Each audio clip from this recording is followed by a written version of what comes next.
Halo, balik lagi dengan gue di sini Tegar Irsyad. Kali ini hari Sabtu dan sekarang gue udah menyusun tim update untuk tim selection yang kemarin ya. Untuk draft yang kemarin, yang dimana draft untuk matchday ketiga, yang dimana kan kali ini kita akan wildcard ya. Dan untuk itu gue udah update juga menurut statistik yang ada yang cukup mengagetkan juga menurut gue ya. Dan untuk itu langsung aja tim selection matchday ketiga Fantasy Euro 2020. Let's go. Dan langsung aja kali ini gue langsung buka aja untuk screen recordernya, nggak usah berlama-lama lagi. Dan gue udah cari juga statistik yang ada dari fbref.com, yang dimana di situ cukup keren, cukup legit dan cukup oke juga, statistiknya cukup lengkap banget di situ. Dan gue di sini menggunakan metrik XG dan XGA seperti biasa yang gue bawakan di FPL untuk tim selection. Dan dari XG dan XGA tim ini udah kelihatan banget siapa yang cukup oke dan cukup bisa menjanjikan untuk dari nama-nama yang bisa digunakan di tim selection kali ini. Dan untuk itu langsung aja kita nyalain screen recordernya untuk tim selection yang udah gue susun. Ya, screen recordernya udah nyala, tapi sebelum itu gue mau tampilin dulu untuk statistik yang ada ya, yang udah gue susun tadi. Dan gue langsung buka aja untuk statistiknya. Yang dimana di sini gue menyusun statistik dari XG team dan XGA team. Untuk teman-teman yang belum tahu XG atau XGA, untuk singkatnya si XG ini adalah expected goal, artinya setiap tim yang bermain melakukan tendangan ke gawang, di situ dihitung untuk dari expected ngegolinnya itu dari presentasi bola itu akan masuk. Jadi misalkan teman-teman nendang dari depan gawang, nanti akan gue kasih lihat mungkin screennya, di depan gawang persis, di depan gawang jarak hanya 2 meter, di situ expected goalnya pasti tinggi banget, yaitu kurang lebih 90%. Tapi kalau misalnya teman-teman nendangnya dari pojok kanan samping tuh, walaupun memang di dalam kotak penalti tapi di samping banget, itu expected goalnya kecil banget. Jadi begitu kurang lebih untuk cara menilai expected goal, dan itu nanti akan diakumulasikan di setiap pertandingannya untuk total dari berapa shot yang dilakukan itu dan berapa total ekspektasi dari setiap tendangan yang dilakukan untuk bola itu bisa masuk ke gawang. Jadi expected goal kurang lebih kayak gitu penjelasannya, dan expected kebobolan sama kayak gitu, cuman posisinya ini sebagai defense-nya, sebagai kipernya. Jadi kurang lebih untuk expected goal dan expected kebobolan seperti itu untuk analisa yang ada untuk statistik dari metrik yang diambil ini. Dan langsung aja kita buka untuk statistik dari expected goal di 3 pertandingan terakhir di babak fase grup Euro 2020 kali ini. Dan udah gue susun juga dari fbref.com ya, untuk datanya gue ambil. Dan ya, untuk data yang udah keluar nih, dimana di sini udah gue bikin di notepad seperti biasa ya, dan notepadnya gue copy ke HP, dan udah kelihatan juga di sini untuk tim XGA tertinggi dan XGA terendah. Di sini artinya untuk nama-nama di sini yang paling kuat defendernya, paling sedikit menerima expected kebobolan di pertandingan gitu, di 3 pertandingan terakhir di babak fase grup Euro kemarin. Di sini ada nama Italia, tim paling sedikit memperoleh serangan dari lawan. Artinya defense-nya cukup kuat untuk bisa menahan, meredam, untuk supaya bola tuh nggak bisa di-shoot gitu ke gawang. Dan di sini ada Italia, artinya untuk defender teman-teman bisa pakai dari 5 nama di daftar ini. Di sini ada Italia, ada Inggris, Spanyol, Belanda, dan Belgia. 5 nama yang cukup oke untuk defense-nya. Tapi kita lihat lagi untuk Italia di sini lawannya siapa? Lawannya ini adalah Austria. Dan Austria ini kita lihat dari XG-nya. Untuk Austria dari XG-nya merupakan tim dengan XG terendah nih, dengan posisi ketiga terbawah ya. Dimana artinya dia ada di peringkat ke-14, merupakan raihan yang cukup buruk. Jadi untuk tim-tim yang akan melawan Austria merupakan salah satu tim yang bisa dipakai nih defendernya. Dan itu adalah Italia yang sekaligus menjadi tim dengan XGA tertinggi. Dan itu artinya bagus banget untuk bisa teman-teman gunakan defend dari Italia di sini. Di situ ada Spinazzola, ada Donnarumma, ada mungkin Toloi, ada Bonucci juga. Jadi cukup oke untuk bisa digunakan dari Italia. Dan selanjutnya balik lagi ke XGA untuk pemilihan defender ya kali ini ya. Di XGA kedua di sini ada Inggris, di mana Inggris menempati posisi kedua untuk defense terbaik. Di sini Inggris akan melawan Jerman, yang dimana Jerman ada di peringkat ke-9 kurang lebih tadi gue lihat untuk perolehan XG-nya, perolehan percobaan mencetak golnya. Jadi cukup lumayan di tengah-tengah. Jadi gak terlalu bagus dan gak terlalu buruk juga. Jadi tengah-tengah. Dan untuk itu Inggris akan lawan Jerman. Gue rasa kayaknya harus dihindari dulu untuk defense yang bisa digunakan. Di situ kayak Pickford, kayak Stones, kayak Kyle Walker atau kayak Maguire harus dihindari dulu, karena kayaknya dari statistik ini bisa dilihat bahwa Inggris akan melawan tim yang cukup kuat. Jadi harus dihindari. Dan selanjutnya di sini tim XGA tertinggi untuk defense-nya di sini ada Spanyol, di mana Spanyol hanya menerima expected kebobolan hanya 1,8 aja, yang artinya cukup oke juga, cukup gacor juga untuk bisa digunakan defense dari Spanyol ini ya. Kayak Pau Torres, kayak Jordi Alba, atau kayak Unai Simon kipernya itu bisa banget digunakan untuk pertahanan dari Spanyol, karena Spanyol sendiri nanti akan melawan Kroasia, yang dimana Kroasia sendiri kalau kita lihat dari XG-nya, yaitu lawan dari XG tadi, merupakan salah satu tim dengan perolehan XG-nya terendah banget. Jadi artinya tim yang paling buruk untuk percobaan mencetak golnya tuh Kroasia, di posisi terakhir, posisi buncit. Dan untuk itu jadi pilihan yang bagus banget nih untuk teman-teman bisa menggunakan tim-tim yang akan melawan Kroasia. Di situ ada Spanyol, dan untuk proyeksi clean sheet-nya artinya gede banget ya untuk Spanyol ya, bisa digunakan ya. Di situ ada Unai Simon, ada tadi seperti gue bilang Jordi Alba, Pau Torres juga bisa digunakan, mantap. Dan selanjutnya di XGA tertinggi ada Belanda, di mana Belanda dengan perolehan 1,8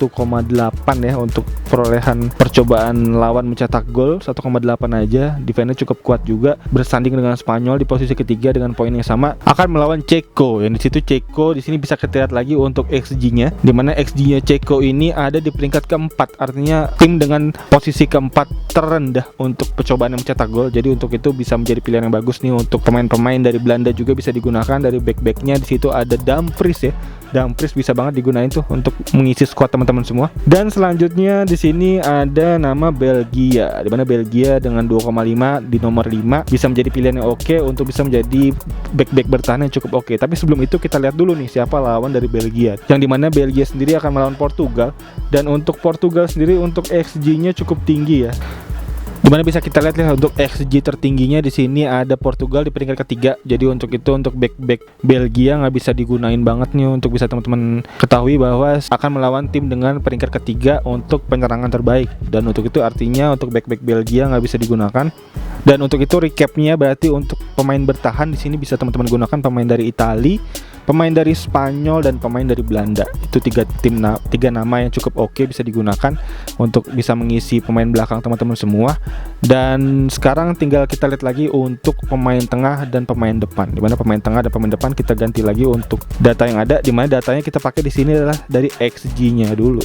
Dimana dari XG di sini untuk teman-teman bisa ketahui bahwa XG yang paling oke untuk squad yang percobaan mencetak gol tertinggi di sini ada Belanda dengan 7,6 gol untuk perolehan dari 3 match di fase grup Euro kemarin. Dengan 7,6 gol ini Belanda cukup oke bisa digunakan ya untuk pemain-pemain tengah atau pemain depannya, pemain-pemain menyerang ya pokoknya. Di situ ada Depay, ada Wijnaldum tentunya dengan perolehan top skor terbanyak Belanda ya di 3 pertandingan terakhir di babak fase grup. Dan untuk itu kita lihat lagi untuk lawannya, di mana lawannya Belanda ini ada Ceko, di mana Ceko sendiri bisa kita lihat untuk XGA-nya, artinya pertahanannya. Untuk pertahanan Ceko ini ada di peringkat ke-12 ya untuk perolehan XGA-nya. Jadi nggak di tengah-tengah lah ya, nggak terlalu bagus dan nggak terlalu buruk juga. Dan untuk itu sebenarnya nggak terlalu berat juga untuk Belanda bisa mencetak gol harusnya di pertandingan melawan Ceko ini. Jadi untuk startnya juga cukup oke untuk bisa teman-teman gunakan pemain-pemain dari Belanda ya, dengan perolehan XG tertinggi ya untuk di 3 pertandingan terakhir di data yang ada. Dan selanjutnya di nomor kedua XG tertinggi ada Spanyol, di mana Spanyol dengan perolehan 7,3 gol untuk perolehan XG-nya.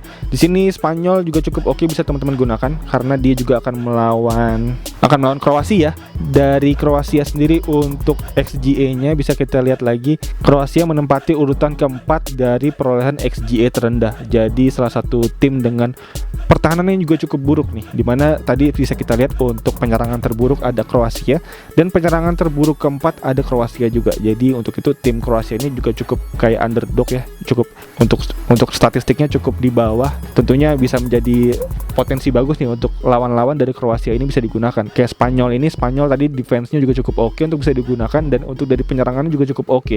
Di situ ada nama Spanyol, diantaranya ada Ferran Torres. Tapi lucunya kalau Spanyol ini ya, untuk bisa kita lihat ya, untuk nama-nama yang bisa mencetak gol tuh cukup merata gitu, rata-rata satu semua, dimana ada Morata di situ yang 1 gol, ada Ferran Torres juga 1 gol, ada Moreno juga 1 gol. Jadi masing-masing 1 gol aja, jadi nggak bisa kita jagoin satu gitu. Kayak di Portugal misalkan ada Ronaldo gitu, di sini nggak bisa, cuman kayak satu gitu. Jadi bisa kita ambil mungkin 1 aja gitu, nggak terlalu banyak untuk penyerangan dari Spanyol ya, karena kita tahu juga Spanyol cukup bermain dengan pola tiki takanya, jadi cukup menyebar untuk serangannya, target man-nya juga jadi menyebar, nggak bisa kita fokusin ke satu nama. Dan untuk itu gue ambil Ferran Torres kayaknya untuk di Spanyol ini ya. Dan selanjutnya di nomor ketiga ada Portugal, dimana Portugal ini juga cukup oke untuk perolehan XG statnya dengan perolehan 6,5 poin cukup keren, yang dimana Portugal akan melawan Belgia. Nah itu, dan untuk Belgia sendiri untuk XGA-nya juga bisa dibilang nggak terlalu buruk juga, dimana Belgia bahkan menempati urutan kelima ya untuk XGA tertinggi, artinya pertahanannya cukup kuat, kelima di seluruh tim di Euro kali ini. Dan untuk itu menurut gue nggak pilihan yang bagus sih untuk bisa menggunakan pemain-pemain dari Portugal untuk bisa digunakan, karena akan melawan Belgia juga yang baru kebobolan 1 gol ya di babak fase grup kemarin. Jadi harus dihindari sebenarnya untuk pemain Portugal. Tapi kita tahu ya untuk magis dari Ronaldo ini kadang-kadang vouchernya banyak banget. Jadi untuk itu mungkin pengecualian ya untuk Cristiano Ronaldo ya untuk dari start ini ya. Dan kita lihat juga untuk Ronaldo kan udah mencetak bahkan 5 gol ya, pencetak top skor sementara untuk di Euro kali ini, yang selisihnya ada 5 gol di bawahnya. Jadi nggak ada yang 6 gol, 5 gol, jadi cukup jauh, 7-5 kan. Dan untuk itu kayaknya Ronaldo masih bisa lah dipercayakan ya untuk lawan Belgia. Dan selanjutnya dari tim XG tertinggi selanjutnya keempat di sini ada Denmark, di mana Denmark di luar dugaan menjadi tim yang cukup gacor ya untuk bisa digunakan ya di sini ya, dengan poin 5,9, yang dimana Denmark sendiri akan melawan Wales, di mana Wales sendiri bisa kita lihat untuk XGA-nya di sini menjadi tim dengan XGA terendah yang paling tinggi, di mana Wales sendiri menempati urutan buncit untuk pertahanan terburuk di 3 pertandingan terakhir. Di 3 pertandingan terakhir di sini mencetak 4,5 poin, yang dimana artinya menjadi tim yang cukup potensi bagus untuk lawan-lawannya nih yang akan melawan Wales. Di situ nanti akan ada Denmark yang menempati posisi keempat dari XG-nya, menarik ya, dimana tentunya menjadi nama diferensial yang untuk bisa digunakan nih Denmark nih. Di situ ada Poulsen dan ada Højbjerg ya menjadi top assist ya untuk di 3 pertandingan awal ini. Dan selanjutnya tim XG tertinggi kelima ada Italia, dimana Italia ini bisa menjadi pilihan yang bagus juga untuk pemain-pemain penyerangnya, dimana Italia nanti akan melawan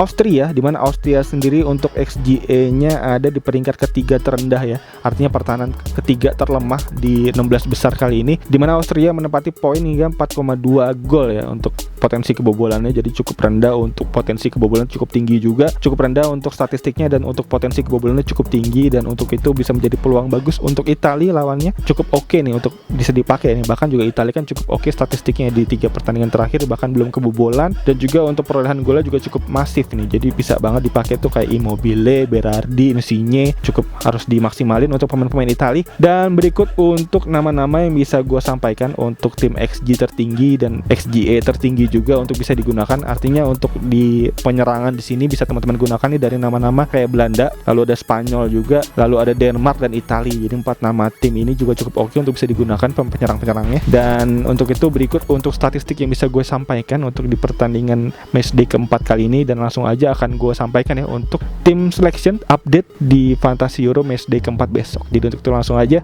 let's go. Ya langsung aja kita buka untuk tim selection yang udah gue susun ya untuk update dari first draft yang kemarin, dimana cukup banyak perubahan yang gue lakukan di sini, yang dimana juga sesuai statistik yang tadi gue sebutin ya untuk nama-nama yang dapat gue gunakan kali ini. Dan langsung aja kita lihat my team.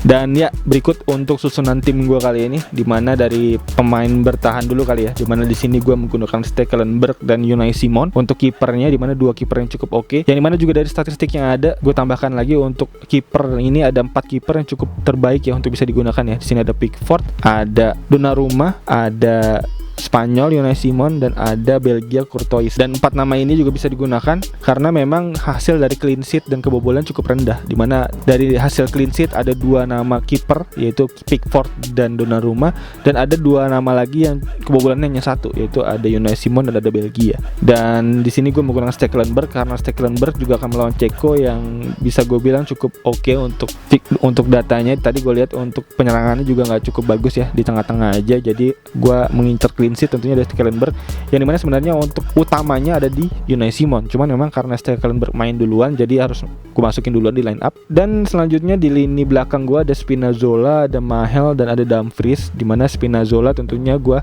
mengharapkan untuk penetrasi ke depannya yang juga akan melawan Austria, dimana tadi seperti kita lihat di statistik bahwa dia menjadi tim dengan pertahanan terlemah ketiga di 16 besar kali ini ya untuk Austria ini ya. Jadi untuk itu potensi Spinazzola mencetak assist ataupun gol cukup tinggi juga di sektor kiri ini bersanding dengan Insigne di situ.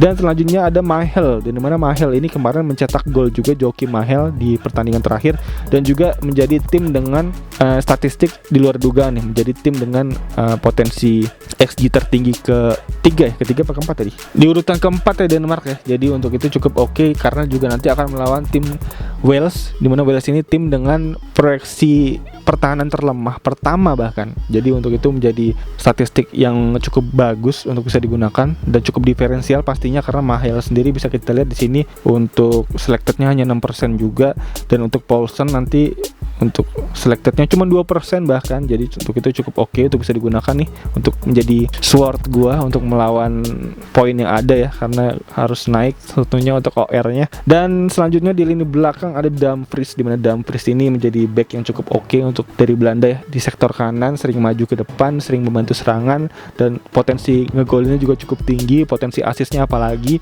Jadi untuk itu harus gak boleh ketinggalan untuk Dumfries yang akan melawan Ceko, yang dimana Ceko tadi seperti kita lihat statistiknya juga cukup buruk untuk dari segi pertahanannya, dimana Ceko menempati urutan keempat terlemah untuk dari sektor pertahanan. Jadi untuk itu bisa menjadi potensi bagus untuk sektor depan Belanda atau penetrasi serangan dari Belanda juga cukup oke untuk bisa digunakan. Di sini gue menggunakan 3 Belanda, ada Depay, Wijnaldum, dan Dumfries. Dan selanjutnya lanjut ke lini tengah, di mana Wijnaldum tadi seperti gue bilang kenapa gue pakai Belanda, karena akan melawan Ceko juga yang cukup buruk untuk pertahanannya Ceko. Jadi untuk itu bisa gue gunakan untuk pemain Belanda ini, Wijnaldum, yang dimana juga mencetak skor yang cukup tinggi ya. Bahkan untuk sementara ini Wijnaldum menjadi pemain dengan perolehan gol terbanyak untuk Belanda di babak fase grup kali ini. Jadi harus kita gunakan untuk Wijnaldum. Dan selanjutnya Kevin De Bruyne, di mana Kevin De Bruyne ini akan melawan Portugal, di mana Portugal sendiri untuk statistik yang ada dari sektor XGA-nya merupakan tim dengan XG terendah kelima ya. Seperti kita lihat dari statistik yang tadi, artinya pertahanan Portugal ini menjadi pertahanan terburuk kelima,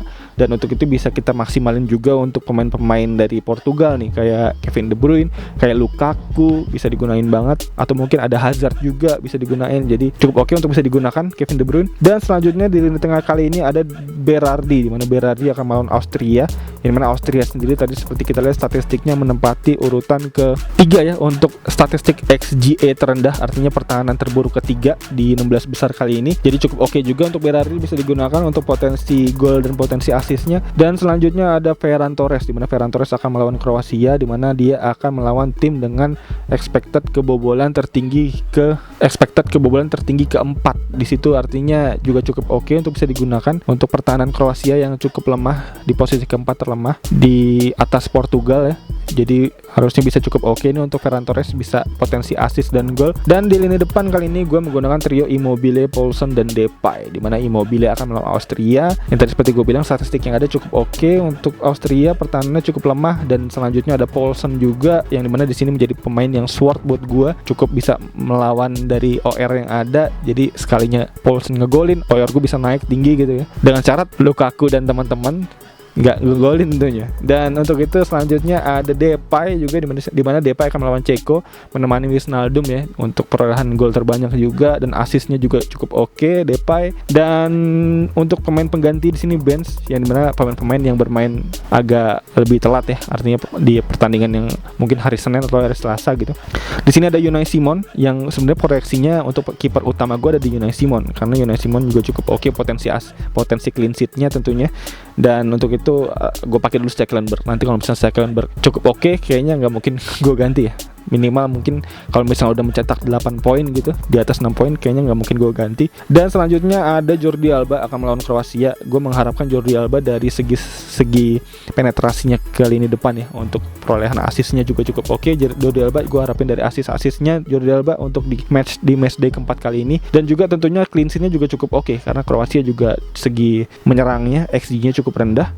Dan selanjutnya ada Gosens, di mana Gosens akan melawan Inggris. Di sini gue mengharapkan untuk clean sheet yang ada ya untuk si Gosens ini ya. Dan untuk prediksinya mungkin untuk pertandingan Inggris dan Jerman gue prediksi bisa 0-0 dan adu penalti ya mungkin ya untuk di pertandingan ini, karena dari segi permainan Inggris juga nggak banyak menciptakan peluang kemarin gue lihat, dan juga sebenarnya pertahanan cukup oke dengan 3 pertandingan awal nggak pernah kebobolan tuh gue rasa untuk statistiknya cukup oke untuk Inggris. Jadinya Gosens gue harapkan bisa clean sheet untuk di pertandingan kali ini.